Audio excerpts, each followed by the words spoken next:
Dengar-dengar ada yang dapat dukungan dari 5 fraksi nih buat jadi ketua DPR. Lu kok nggak bilang? Buat apa gue bilang? Gak penting. Wah, jahat banget omongnya. Lu mau ngapain di sini? Ya, mau ngucapin selamat aja sih, tapi mau minta jabatan. Orang kaya lu minta jabatan. Kuliah aja lu drop out, apalagi memimpin negara. Ayolah bang, kalau lu jadiin gua ketua DPR, gua bakal bantuin lo urusin bisnis Grab lo itu. Dan kenceng ngomongnya. Oke, setuju. Tapi kalau lu ingkar janji, lihat aja yang bakal gue lakuin sama lu. Hahaha, iya siap bos. Tapi satu lagi, tempatin gue jadi ketua DPR di Komisi 3. Oke, gampang, bisa diatur. Hahaha, nyaman banget duduk di kursi ini. Pantesan anggota DPR banyak yang tidur. Gimana? Lu senang sekarang? Ya seneng dong ya kali enggak. Udah, sekarang tugas lu. Nanti malam jam 1 malam di Pelabuhan Tanjung Pinang. Paling ujung ada gudang. Lu ambil barang sana dan kirim ke Batam. Oke, beres. Ingat itu.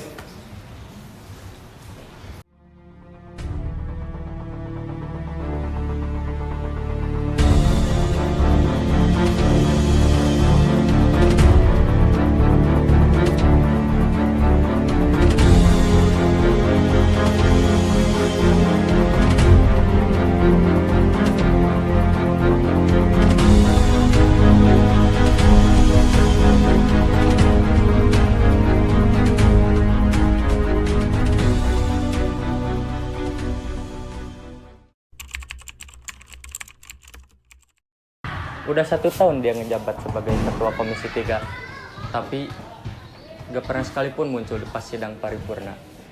Udah gitu, anggaran pengeluaran selalu membengkak saat dia memimpin Komisi 3. 2,3 triliun kerugian negara gara-gara EKTP, dan Dewan belum melakukan tindakan apapun. Aku harus lakuin sesuatu. Ini benar-benar gak beres. Kalau dibiarin lama-kelamaan, negara bisa kerugian besar dan rakyat juga yang bakal dirugiin.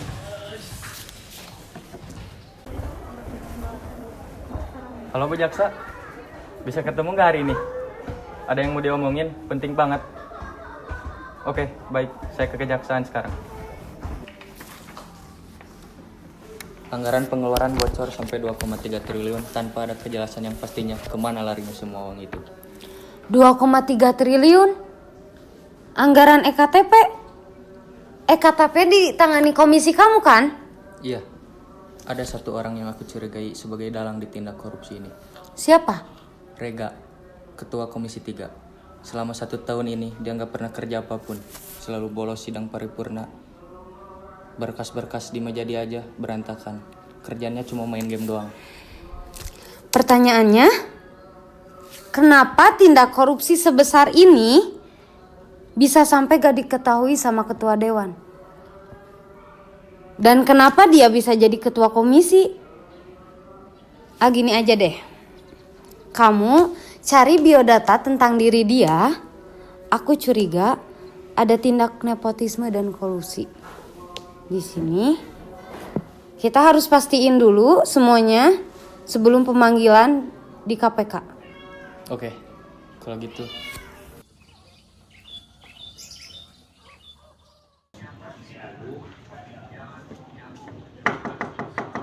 Masuk. Silakan duduk. Maaf mengganggu Pak, ini saya kira ada dugaan tindakan korupsi di Komisi 3, anggaran 2,3 triliun disalahgunakan sama oknum yang gak bertanggung jawab. Nggak ada tindakan korupsi. Itu hanya salah pengetahuan saja. Sekarang kamu keluar, simpan proses di meja saja. Tapi Pak, Saya bilang keluar. baik, permisi Pak.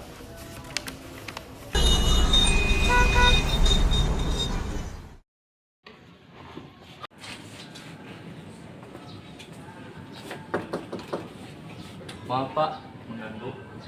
Ini berkas persetujuan RUU tentang APBN yang diajukan oleh Presiden. Saya simpan di meja Bapak. Saya permisi Pak. Kalau mau kursi ya mikir-mikir dulu, baru kerja 1 tahun udah korupsi 2,3 triliun. Mereka udah mulai curiga. Siapa yang tahan sih sama uang triliunan? Ya mikir, baru 1 tahun udah korupsi 2 triliun. Iya deh, maaf. Besok-besok nggak akan korupsi sebesar itu lagi. Udah, jangan bahas lagi. Gimana tentang bisnis? Apa semua aman? Aman. Udahlah, kita ngopi aja mending yuk. Ya udah.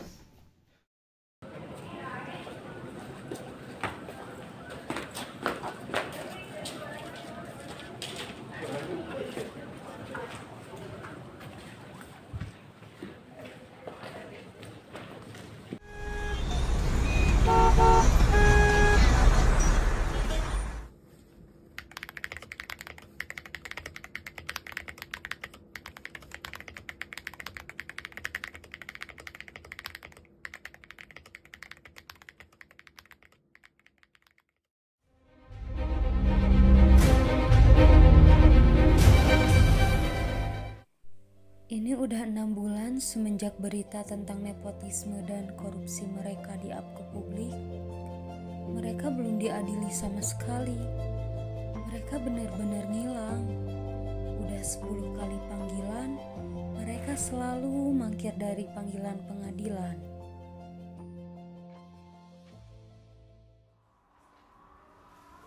Bujaksa. Mereka.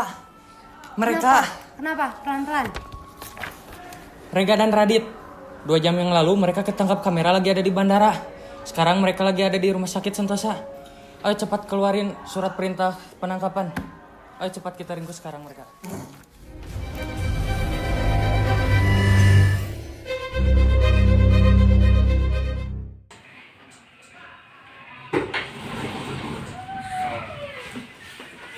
Selamat siang Bapak Radit, Rega. Anda kami tangkap atas kasus kolusi, korupsi, dan nepotisme di Badan Legislatif.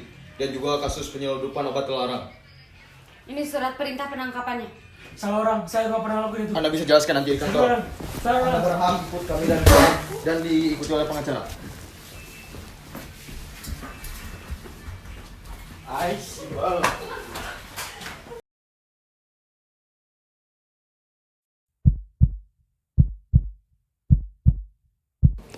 Bapak tahu apa alasan Bapak dipanggil ke sini? Saya dipaksa. Tolong kooperatif selama pemeriksaan berlangsung. Karena pernyataan Anda bisa saja meringankan atau memberatkan Anda di pengadilan nanti. Apa benar Bapak menyalahgunakan kekuasaan Anda untuk melakukan tindakan nepotisme? Apa kalian tahu apa yang saya tanyakan? Jawab pertanyaan saya. Anda paham pasal 175 KUHP jika terdakwa memiliki hak untuk tetap diam. Anda itu seorang jaksa kan? Harusnya Anda lebih paham tentang itu. Baik, saya akan tanya pertanyaan lain. Bisa Anda jelaskan apa yang Anda lakukan di pelabuhan pada pukul 1 malam tanggal 5 Januari 2022 dan pukul 2 malam pada 15 Januari 2022. Silahkan Anda jelaskan. Jawab pertanyaan saya. Anda tidak paham. Sudah saya katakan, klien saya menggunakan haknya untuk tetap diam. Ini dapat memberatkan mereka di pengadilan nanti. Jawab pertanyaan saya. Jika tidak, saya pastikan kalian dipenjara seumur hidup karena menutupi kejahatan yang kalian lakukan. Dan kalian tidak bertindak kooperatif selama berlanjutnya penyelidikan. Anda mengancam klien saya. Pasal 13 ayat 1 Perkap 8 2009 pada kegiatan penyelidikan, petugas dilarang melakukan intimidasi, ancaman, kekerasan fisik, psikis atau seksual untuk mendapatkan informasi, keterangan atau pengakuan. Itu sama sekali bukan ancaman. Tahan pertanyaan tentang korupsi. Kementerian Keuangan baru saja memberikan pernyataan adanya kesalahan dan anggaran. Kita harus selidiki lebih lanjut. Kita harus gimana sekarang? Penyelidikannya sampai sini saja dulu. Sampai kita dapat berkas resmi dari kementerian. Jangan sampai ini jadi bumerang bagi kejaksaan maupun pengadilan. Baik. Persidangan kalian akan digelar 3 hari lagi Di pengadilan saya pastikan kalian tidak akan bisa membela diri kalian lagi. Saya tunggu persidangannya. Rencana yo, kita pasti bisa jeblosin mereka ke penjara. Kamu udah baca berkas kasusnya? Aduh, DPR. Kenapa sih mereka tuh selalu aja ada tingkahnya? Kalau nggak korupsi, ya nepotisme, kolusi juga. Mereka kalau nggak nonton video porno tuh ya, mereka tuh main Candy Crush di ruang sidang. Belum lagi tidur. Nggak pernah ada kerjanya.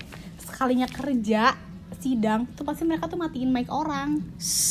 Ngomongnya jangan kenceng-kenceng, nanti kamu hilang loh. Ups. Aduh, tapi ya, aku merasa terhormat sih bisa nanganin kasus ini. Aku tuh benci banget sama orang kayak mereka. Aku pengen kasih hukuman yang semaksimal mungkin buat mereka. Mereka harus kapok. Tapi aku percaya sih, kamu bisa ngasih hukuman semaksimal mungkin ke mereka. Saya akan melakukan yang terbaik sebagai seorang hakim. Yaudah kalau gitu, kita pergi makan siang aja yuk. Ayo. Sambil kita ingat-ingat masa kuliah. Ayo.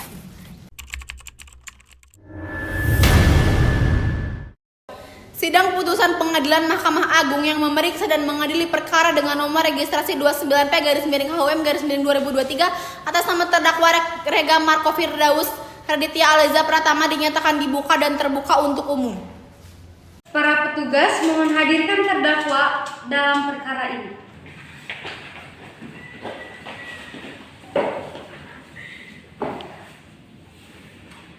Terdakwa apakah dalam keadaan sehat? Sehat yang mulia. Jaksa penuntut umum menuntut terdakwa Rega Marco Firdaus bersalah atas tindak pelanggaran terhadap Undang-Undang Republik Indonesia Nomor 28 Tahun 1999 tentang penyelenggaraan negara yang bersih dan bebas dari korupsi, kolusi, dan nepotisme. Dijelaskan bahwa nepotisme adalah setiap perbuatan penyelenggara negara secara melawan hukum yang menguntungkan kepentingan keluarganya dan atau kroninya di atas kepentingan masyarakat, bangsa, dan negara. Terdakwa Rega bersalah atas tindak nepotisme untuk mendapatkan jabatannya sebagai Ketua Komisi DPR 3. Jaksa juga menuntut terdakwa atas tindak korupsi EKTP sebesar 2,3 triliun rupiah dan atas tindak penyelundupan narkotika jenis sabu-sabu seberat 70 kg selama 1 tahun terakhir. Tuntutan yang terakhir adalah tuntutan atas tindakan kolusi yang dilakukan terdakwa demi mendapat jabatan di legislatif.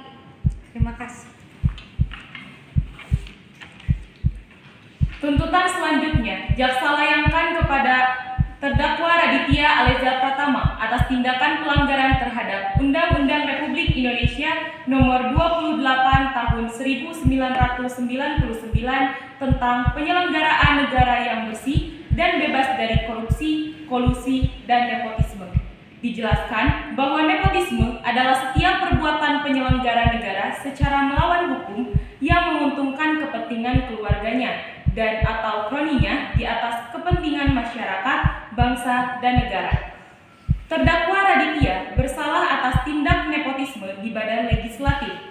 Jaksa juga menuntut terdakwa atas tindak penyelundupan dan pengedaran narkotika jenis sabu-sabu seberat 1 ton selama 6 tahun terakhir.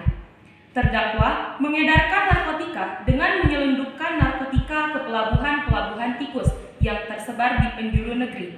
Bangkok dan Batam merupakan tempat paling banyak diedarkannya narkoba.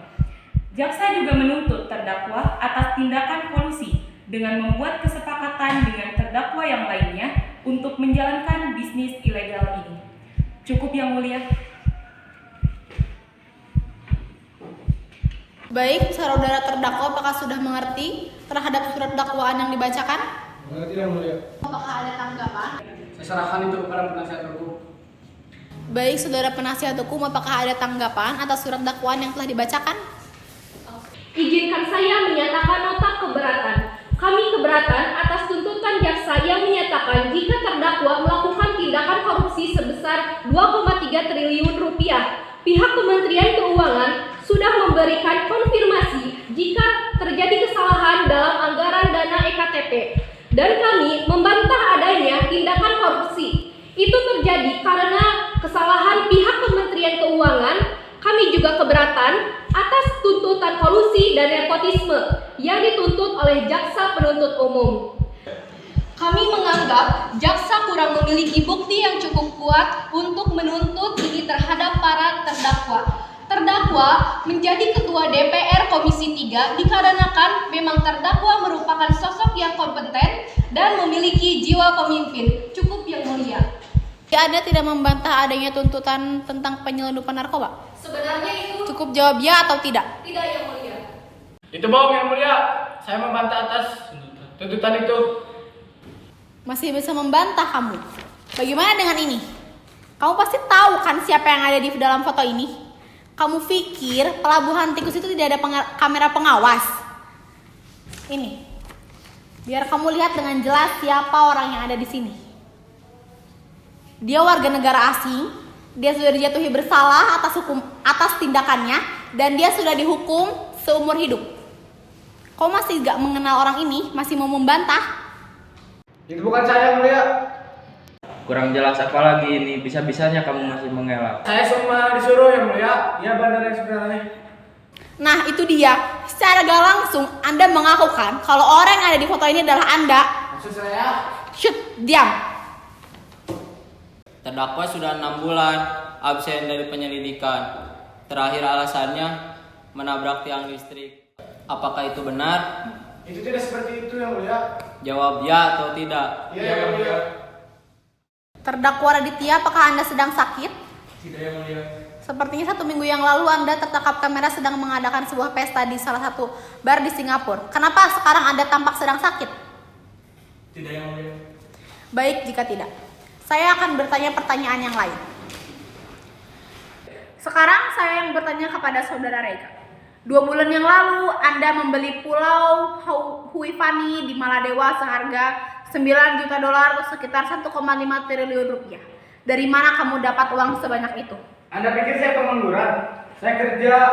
Di posisi seperti ini, kamu masih bisa bertindak sombong, terlebih lagi pada seorang hakim?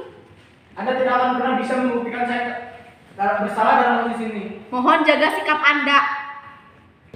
Maaf menyela yang mulia. Salah satu saksi di sini membawa barang bukti yang sangat kuat untuk menguatkan tuntutan jaksa. Bawa masuk saksi.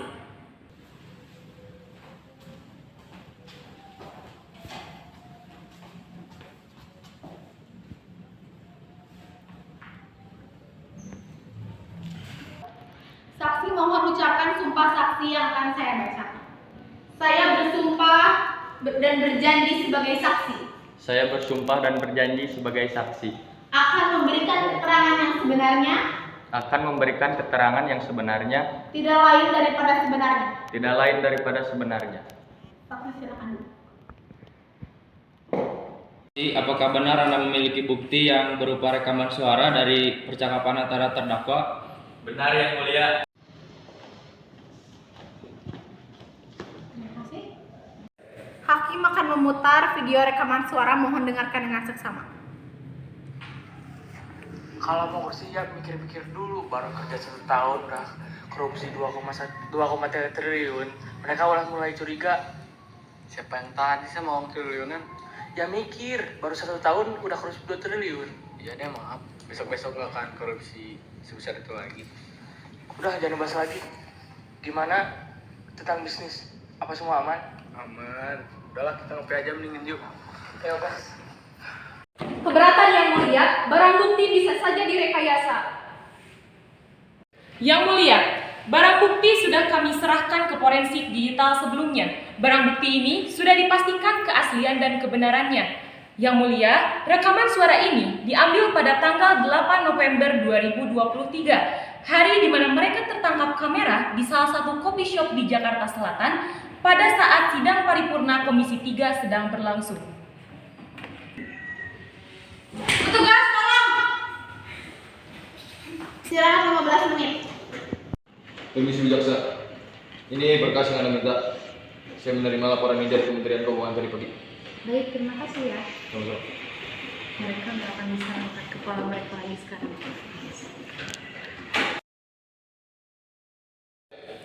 Yang mulia, kami mendapat bukti lain atas tindak pidana korupsi terdakwa. Kementerian Keuangan baru saja merilis surat pernyataan jika kesalahan anggaran dana yang dilakukan kementerian berada dalam nominal yang kecil, hanya 2 juta rupiah.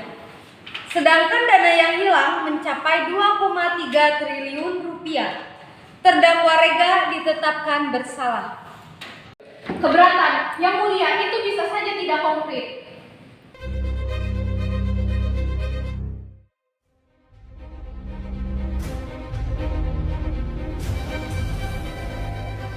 Hakim akan membacakan putusan sidang. Mohon jaksa penuntut umum, penasehat umum, dan terdakwa dengarkan dengan seksama.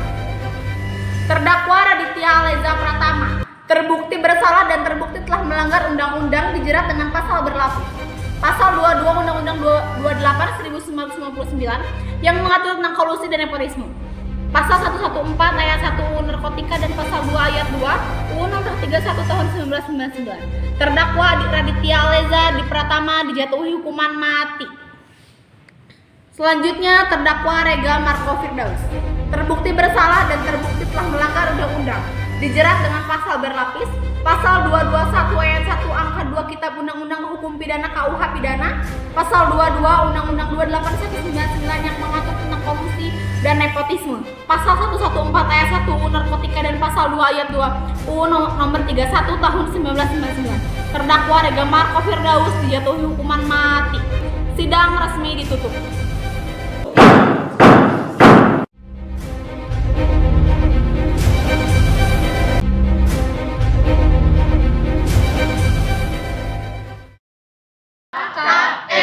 Korupsi, kolusi, dan nepotisme merupakan suatu hal yang sangat umum dan sering terjadi di Indonesia. Dengan adanya IPTEK, kita dapat memberantas korupsi, kolusi, dan nepotisme. Maka dari itu, marilah kita mempergunakan kemajuan ilmu pengetahuan dan teknologi dengan sebaik-baiknya.